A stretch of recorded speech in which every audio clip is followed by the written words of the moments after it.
Mesdames et messieurs, bonsoir et merci d'avoir choisi les antennes de la radio-télévision Top Benji une fois de plus pour vous informer en ce mardi 22 janvier 2019. Soyez la bienvenue et bon confort d'écoute à tous.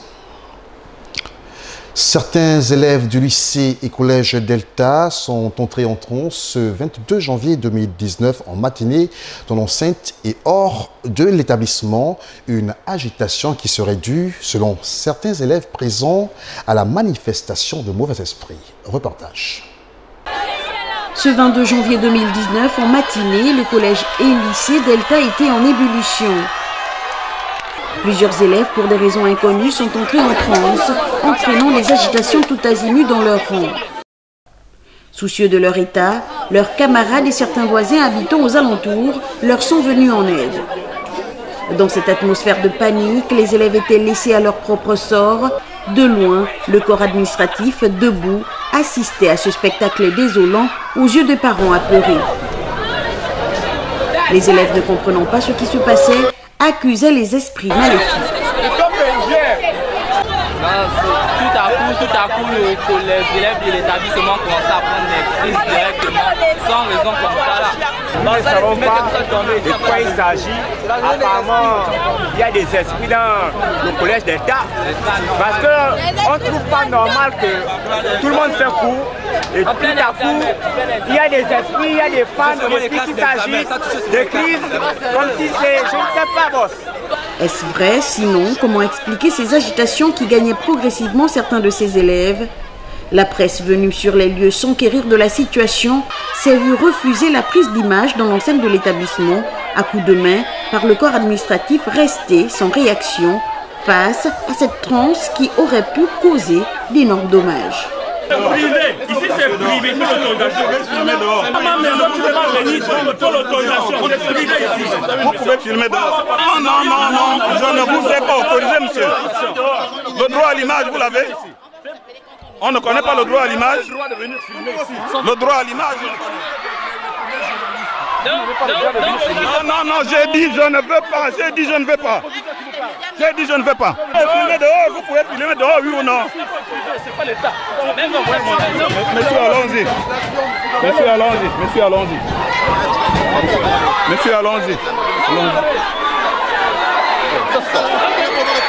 Non, vous ne filmez pas. Vous ne filmez pas. Vous filmez à l'extérieur.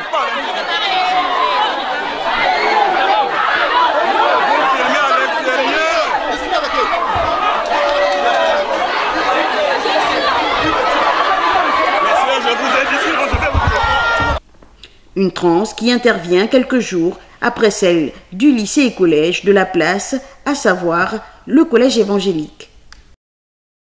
Parlons politique à présent. C'est une cérémonie qui se veut constitutionnelle à laquelle doivent désormais se prêter les membres du gouvernement et ceux devant le chef de l'État dans le strict respect de la Constitution. Ceci étant, à quoi rime exactement ce rituel républicain de prestation de serment des membres du gouvernement? Tentative de réponse dans cet élément de la rédaction de Top Benji. Conformément à l'article 15 de la Constitution du 12 janvier 2018, issu du dialogue politique d'Ongonje des mois d'avril et mai 2017, le gouvernement que dirige Julien Kogué-Bekale, nommé dans la nuit du 13 au 14 janvier 2019, s'est prêté à la désormais cérémonie de prestation de serment devant le chef de l'État, Ali Bongo Ondimba, rentré de Rabat au Maroc, où il poursuit sa convalescence pour la circonstance il y a une semaine jour pour jour. Je jure de respecter la Constitution et l'État de droit, de remplir consciencieusement les devoirs de ma charge dans le strict respect de ses obligations de loyauté à l'égard du chef de l'État, de garder religieusement, même après cessation de mes fonctions, la confidentialité des dossiers et des informations classées secret d'État et dont j'aurais eu connaissance dans l'exercice de celle-ci. Tel est le serment désormais prononcé par les membres du gouvernement.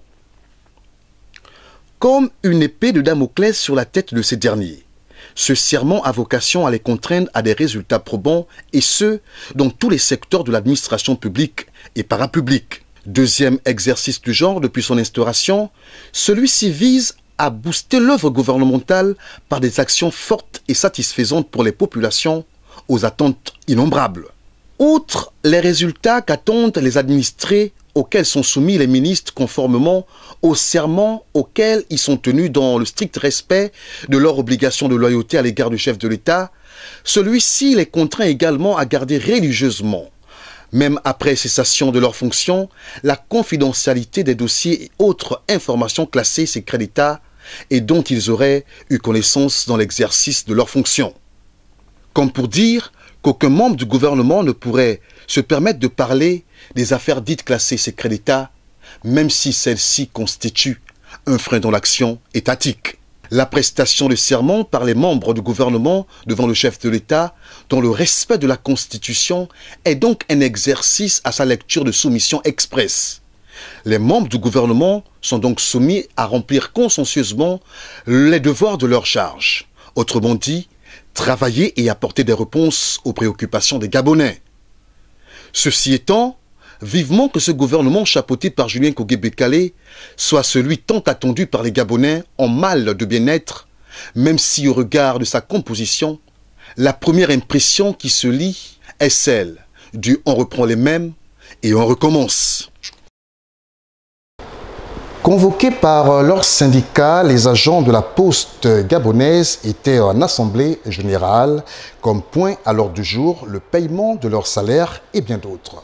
Au sortir de cette assemblée générale, les agents ont décidé d'entrer en grève illimitée. Armomba de la radio-télévision Nazareth pour le point.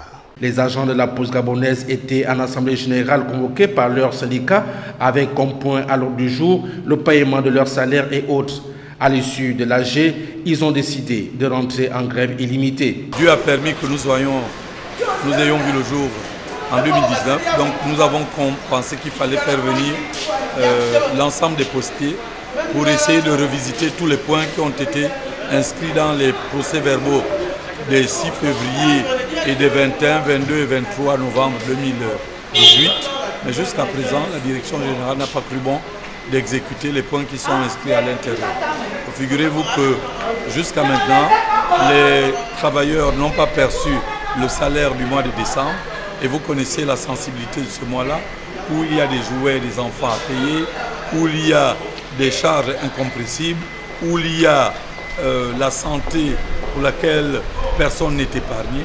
Donc toutes ces questions-là, le PDG de la Poste n'en a que cul et nous pensons que le ras-le-bol est déjà arrivé parce que simplement, il signe des documents dans le cadre de la négociation devant les plus hautes autorités de la République. Mais lorsqu'il s'agit de les mettre en musique, cela ne se fait pas. Donc, nous pensons que nous, au niveau du syndicat, nous sommes un groupe de pression. Il était bon que nous puissions nous retrouver et nous avons pris une décision qui va reconduire le mouvement de grève qui a été levé tout récemment au mois de novembre 2018. Et là, dès lundi, nous allons entrer en grève illimitée parce que simplement, pour attirer l'attention des plus hautes autorités de la République. La poste gabonaise connaît plusieurs problèmes depuis quelques années sans que des solutions courageuses ne soient trouvées. Une situation qui plonge cette entité qui était autrefois un fleuron dans son secteur en Afrique centrale. Le gouvernement qui semble laisser la situation perdurer n'arrive toujours pas à régler de façon définitive les problèmes de la poste gabonaise avec un risque, celui de voir ses familles au bord de la précarité. À l'issue de cette assemblée générale, le président du Sinapost, Jacques Ikapi, étale le chapelet de revendication des agents de la poste gabonaise, membres de ce syndicat. Écoutons-le au micro de notre confrère Tanguy Ohama de la RTN. Bon, les grands points sont d'ordre salarial parce que simplement, lorsque nous regardons le paiement à date, n'est pas effectué. Or, aujourd'hui, qu'est-ce qui explique que les fonctionnaires et les autres corps de métier sont payés à date? Nous avons des paiements en différé de l'ordre de 3, 4, 5 mois. Nous avons donc des situations qui ont des effets collatéraux. Aujourd'hui, beaucoup de nos collègues ont été mis à la porte lorsqu'ils sont locataires parce que les bailleurs ont des transactions qui font. Dès que vous venez payer la maison, automatiquement, il envoie cet argent pour des charges des enfants qui sont à l'extérieur. Donc aucun bailleur sérieux ne peut s'accommoder à cette situation.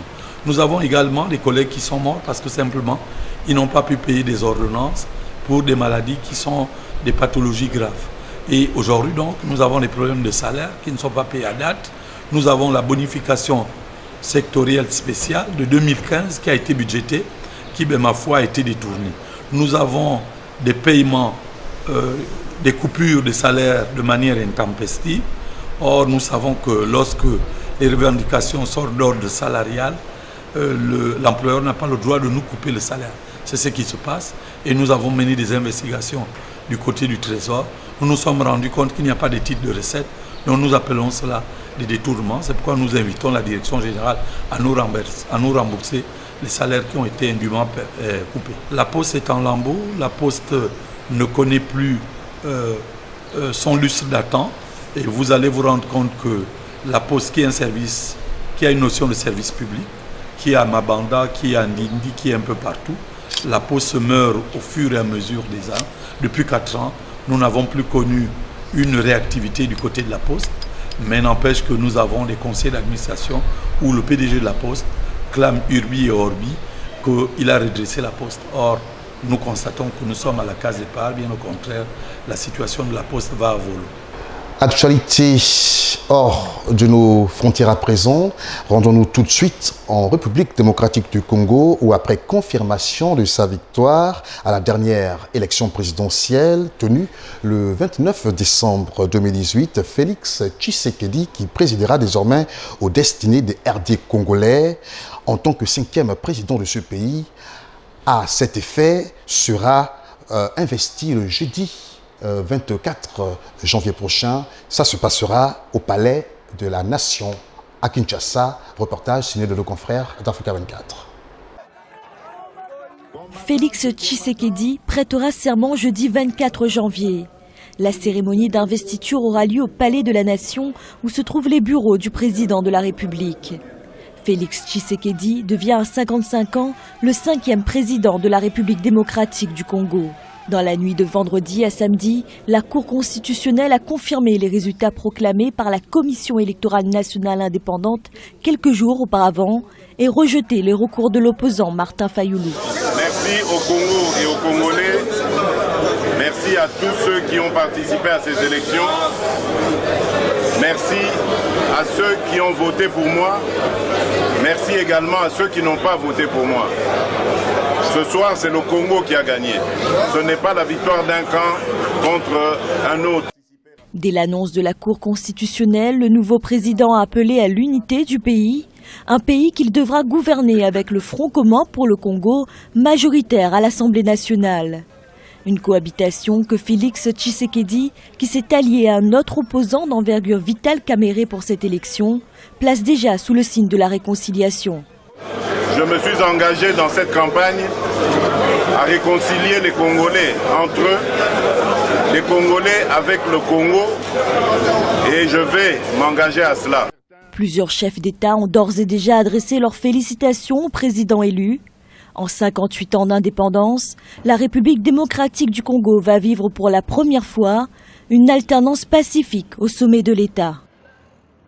Conscient de la donne sécuritaire au Sahel, au Burkina Faso, le réseau de réflexion stratégique sur la sécurité dans cette zone du continent africain, 2R3S, préconise la mise en place d'un mécanisme de prévention et d'anticipation de situations de fragilité. Reportage.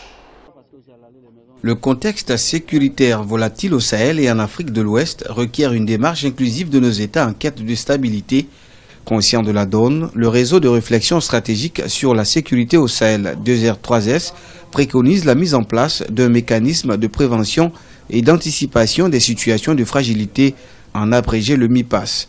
Un mécanisme dont les analyses en amont et en aval prendront davantage en compte les réalités de nos communautés. Ce que nous disons, nous, 2R3S, c'est que la société civile, les chercheurs, les médias, en collaboration avec les autorités, en collaboration avec le G5, avec l'Union africaine, doit aujourd'hui dépasser les paradigmes actuels en assurant qu'on se focalise davantage sur ce qu'on appelle aujourd'hui la sécurité humaine. C'est l'humain aujourd'hui qui doit être au cœur de la réflexion et de l'action politique, diplomatique, mais aussi sécuritaire et militaire des États de la sous-région, appuyés évidemment par la communauté internationale. Le concept de fragilité se définissant selon le réseau par l'ensemble des défis auxquels sont exposés les différents États du Sahel Il s'agit pour la plateforme de travailler à outiller les autorités de manière à agir sur le long terme. Cela nous permet justement d'anticiper sur cette dimension à la fois de sécurité humaine, qui est d'abord notre domaine de prédilection, mais aussi abreuver les États par rapport à un certain nombre de situations et de thèmes émergents, notamment le terrorisme, les migrations, la criminalité transfrontalière et tout ce qu'il y a comme situation qui fragilise le développement des États. L'atelier de Ouagadougou s'inscrit dans une suite logique des travaux précédemment initiés dans le même cadre au Niger puis au Mali. Il vise à proposer des projets prioritaires à prendre en compte par la présidence du G5 Sahel, présidence que devra assurer le Burkina Faso à partir de février 2019. Le Forum des opérateurs pour la garantie de l'émergence économique en Afrique, le FOGECA, a décidé d'organiser une soirée de gala à Dakar au Sénégal, 24 heures après la première journée de la 12e édition de ce forum, le samedi 19 janvier 2019, où plusieurs hommes politiques et économiques du continent se sont retrouvés. Africa 24. 24 heures après la première journée de la 12e édition du Forum de l'intégration économique en Afrique, le FOGECA, Forum des opérateurs pour la garantie de l'émergence économique en Afrique, a décidé d'organiser une soirée de gala à Dakar, au Sénégal, samedi 19 janvier 2019. À cette occasion, plusieurs personnalités économiques et politiques en provenance de divers pays se sont réunies autour d'une table pour échanger sur les différentes facettes de la culture africaine. Nous avons ici, avec M. Amadou Diagne de FOGECA, une conception très pragmatique et très panafricaine du développement en Afrique. Donc je pense que cette soirée est un hymne au panafricanisme, est un hymne à l'émergence de l'Afrique. Depuis hier, on a constaté la volonté des peuples africains pour effectivement arriver à un développement dans tous les domaines qui permettent l'intégration de l'Afrique dans le secteur économique, culturel. La soirée de gala du 19 janvier 2019, organisée par le FOGECA, a également été l'occasion de primer les acteurs du secteur économique qui se sont fait le plus distinguer durant l'année 2018. Des personnes physiques ou morales qui contribuent au développement du continent par le biais de secteurs tels que celui agroalimentaire, pétrolier ou encore bancaire. C'est un moment que nous choisissons pour remettre des trophées aux entreprises qui se sont distinguées au cours de l'année 2018. Et je pense que tous ceux qui sont primés aujourd'hui, à l'image de M. Salif Ouedraogo, à l'image de M. Sébastien Ajabon, c'est des gens, des personnalités africaines qui n'ont cessé d'œuvrer pour le développement de notre continent, par le biais également du travail colossal qu'ils abattent nuit et jour dans leurs pays respectifs. Un comité directeur de 33 membres et un bureau exécutif de 13 membres en lien avec tous les secteurs d'activité composent le FOGECA. Un accent particulier est mis sur la lutte contre la pauvreté à travers la création de petites et moyennes entreprises et groupements d'intérêt économique destinés notamment aux jeunes et aux femmes. Ainsi prend fin cette édition d'information que j'ai eu le plaisir de vous présenter, préparée par l'ensemble de la rédaction et réalisée de main de maître par Castro Chipozo. Je serai là demain à la même heure si cela plaît à Dieu. Au revoir. Excellent moment en compagnie des programmes de la radio-télévision Top Benji.